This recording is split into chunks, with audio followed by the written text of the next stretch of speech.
हर हर महादेव। मित्रों, पहले आप इस वीडियो को देखिए। काल ब्रह्म ने विकारों में डाल के इतना परेशान किया है कि ब्रह्मा जी से अपनी पुत्री के साथ भी गलत कर्म हो गए। और ये मैं नहीं कह रहा, मत्स्य पुराण कह रहा है। आ जाओ, ये देखिए, मत्स्य पुराण, गीता प्रेस गोरखपुर, 557 कोड है, कोई भी लेके पढ़ सकता है जी।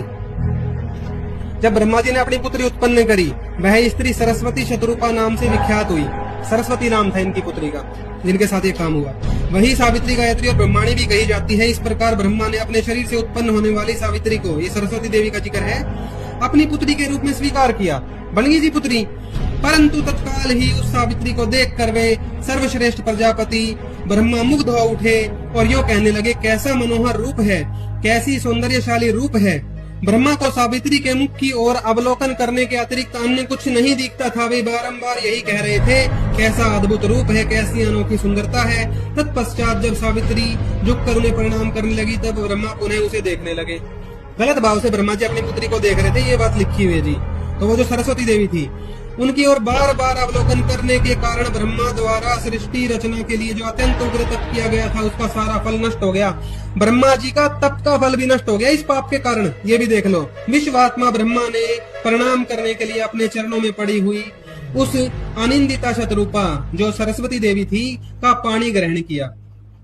तदनंतर अधिक समय व्यतीत होने के उपरांत शतरूपा के गर्भ से मनु नाम का पुत्र उत्पन्न हुआ, जो स्वयंभू नाम से विख्यात हुआ।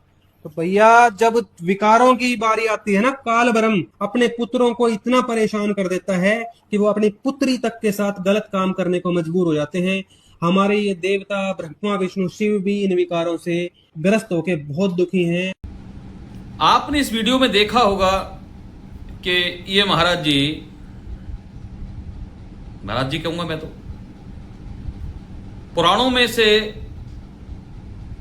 कहीं से कुछ ठा करके, कहीं से कुछ ठा करके ब्रह्मा जी और उनकी पुत्री का प्रसंग आपको सुना रहे हैं और उदाहरण भी दे रहे हैं, दृष्टांत भी दे रहे हैं।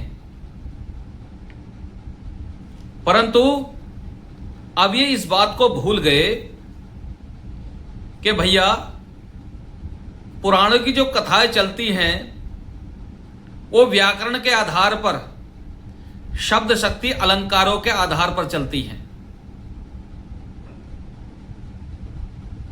अब ये इस बात को भूल गए कि इसके विषय में कोई आक्षेप तो करेगा नहीं, जो लिखा हुआ है उसी को प्रमाण मान लिया जाएगा। भैया, प्रमाण मानने के लिए आपको बहुत दूर तक सोचना पड़ेगा, व्याकरण पढ़नी पड़ेगी, अलंकार पढ़ने पड़ेंगे, शब्द शक्ति पढ़नी पड़ेगी। आपने तो सीधा सीधा ब्रह्मा जी का वर्णन पुराणों में दिखा दिया। आइए अब हम वेदों में जाते हैं। तो यजुर्वेद का एक ब्राह्मण ग्रंथ है जिसका नाम है शतपथ। वहां पर ब्रह्मा जी के विषय में क्या था, ब्रह्मा किसको कहा गया, अब हम वेदों से इसका अर्थ निकालते हुए चलेंगे। शतपथ ब्राह्मण में कहा गया है, यो ह्वेव सविता सा प्रजापति। आपको नीचे दिखा दिया जाएगा। अर्थात जो प्रजापति है, अर्थात प्रजापति, उनको सूर्य कहा जाता है। प्रजापति ही सूर्य है, प्रजापति ही ब्रह्मा है। यह शतपथ ब्राह्मण में आया। पहले तो यह बात सिद्ध कर ले, ब्रह्मा कौन है, वेदोक्त ब्रह्मा। तो प्रजापति ही सूर्य है, ब्रह्मा ही प्रजापति है। फिर ताड्य ब्राह्मण में आता है क्या, प्रजापतिर्वे सविता। ये प्रजापति ब्रह्मा ही सविता, सविता कौन है, भगवान सूर्य है। ये मैंने आपको वेदों का दृष्टांत दिया। अब उसी प्रकार से अब आप समझ गए कि जो ब्रह्मा है वह सूर्य है वेदों के अनुसार। देखो, वेदों में जो वर्णन आया है प्रजापति का, सूर्य का, पुराणों में स्पष्टीकरण दे करके उनको लिखा गया, उनकी रचना की गई, ताकि सरलता से समझ में आ जाए। सरलता से समझ में जब आएगा जब आप किसी पौराणिक और साथ ही साथ वैदिक आचार्य जिन्होंने क्रमबद्ध रूप से व्याकरण के नियमों का, शब्द शक्ति अलंकारों का, वैदिक व्याकरण का, पाणिनि शिक्षा का, याज्ञवल्क्य शिक्षा का ठीक ठीक प्रकार से अध्ययन किया है, निरुक्त का ठीक ठीक प्रकार से अध्ययन किया है। ऐसे ही विद्वानों का सानिध्य लेकर के इन अर्थों को समझना चाहिए। परंतु इन महाराज जी ने किसी भी प्रकार से किसी भी आचार्य से कोई दीक्षा व्याकरण के स्तर की कोई शिक्षा दीक्षा नहीं ली, जो मिल गया उसी का ही अर्थ बता दिया।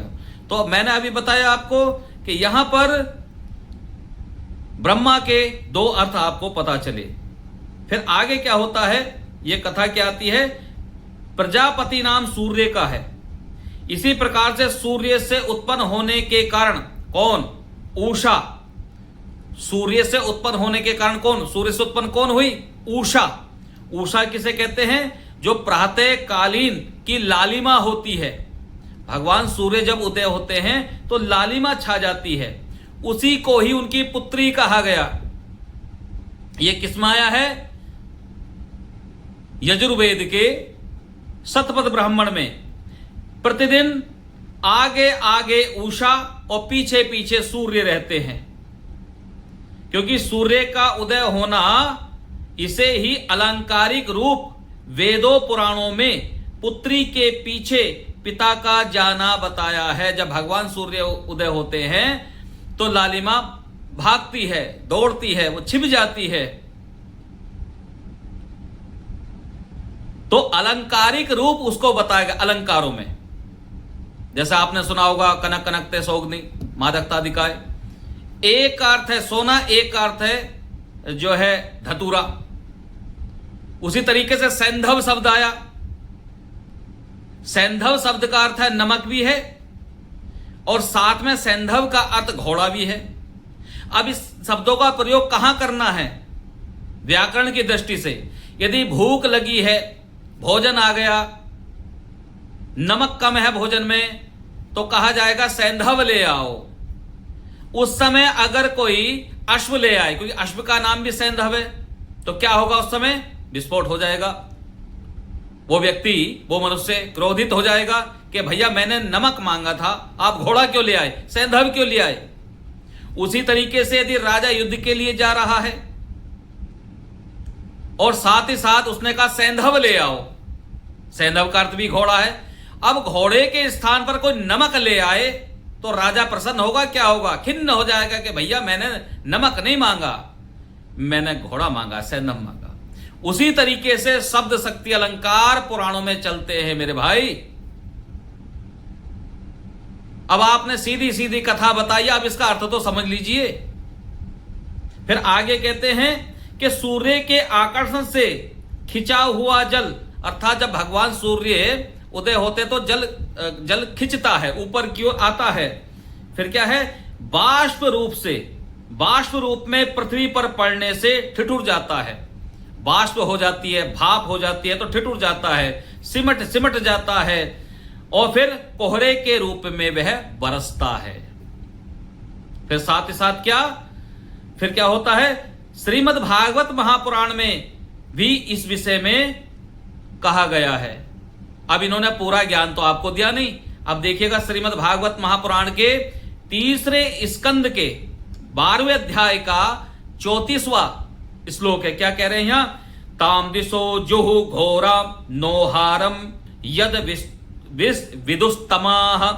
अर्थात ब्रह्मा जी, अर्थात सूर्य रूपी ब्रह्मा जी ने ब्रह्मा जी को पुत्रों ने समझाया। जो भगवान सूर्य की किरणें होती हैं वो उनके पुत्र हैं। तो उन्होंने समझाया क्या, और समझाने पर कि आप पुत्री के पीछे अर्थात उषा के पीछे जा रहे हैं, तो फिर क्या, शरीर उन्होंने अपना त्याग दिया और वह कोहरा बन गया। अब इस कथा को अलंकारिक रूप से देखिए, वह क्या बन गया, कोहरा बन गया, कोहरे के रूप में परिणित हो गया, जो कि घोर अंधकार निराहार अर्थात कोहरा कहा जाता है।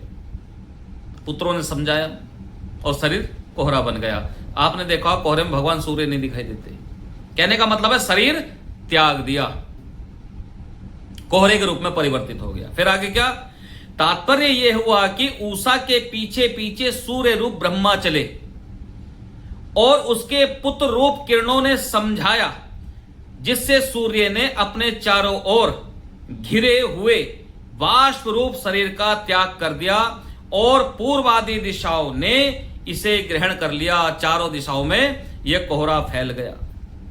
जब दिशाओं में यह छा गया वही निहार है, वही निहार कहा जाता है। वेदों में इसे ब्रह्मा रूप सूर्य द्वारा पुत्री रूप उषा में निहार रूप गर्भ का धारण कहा गया है। अब ये समझिए, निहार रूप गर्भ का धारण करना कहा गया है। पुराणों में स्पष्टता है या शिष्टता की रक्षा के लिए ब्रह्मा स्वरूप सूर्य का पुत्री रूप उषा के पीछे भागना, किरण रूप पुत्रों के समझाने पर अपने कलेवर रूप कोहरे का त्याग कर देना बताया गया है। इसमें न तो कोई अश्लीलता की बात है और न ही अधर्म की कोई गंध है, किंतु एक वैज्ञानिक सिद्धांत की सरलता है, जो वह भी वेदों तथा पुराणों दोनों में ही समान रूप से वर्णित है। केवल पुराण शास्त्रों को ही व्यर्थ क्यों कोसा जाता है, यह हमारी समझ में नहीं आता। क्यों कोसते हो? इसलिए सबसे पहले महाराज अपनी दृष्टि को ठीक कीजिए। विषय तो बहुत बड़ा हो जाएगा, इस पर बहुत सारे हमारे विद्वानों के कथन हैं। केवल मैंने आपको एक छोटी सी वीडियो के माध्यम से इस कथा के विषय में बताया है। अपने वेद पुराण शास्त्रों को समझिए। खाली पुराण ला करके पढ़ने से अज्ञान ही बढ़ेगा, अंधभक्ति जागृत हो जाएगी, कुतर्क उत्पन्न हो जाएंगे। तो पहले व्याकरण रूप से आचार्यों के सानिध्य में जाकर के अध्ययन करो, तब ये बात समझ में आएगी। हर हर महादेव।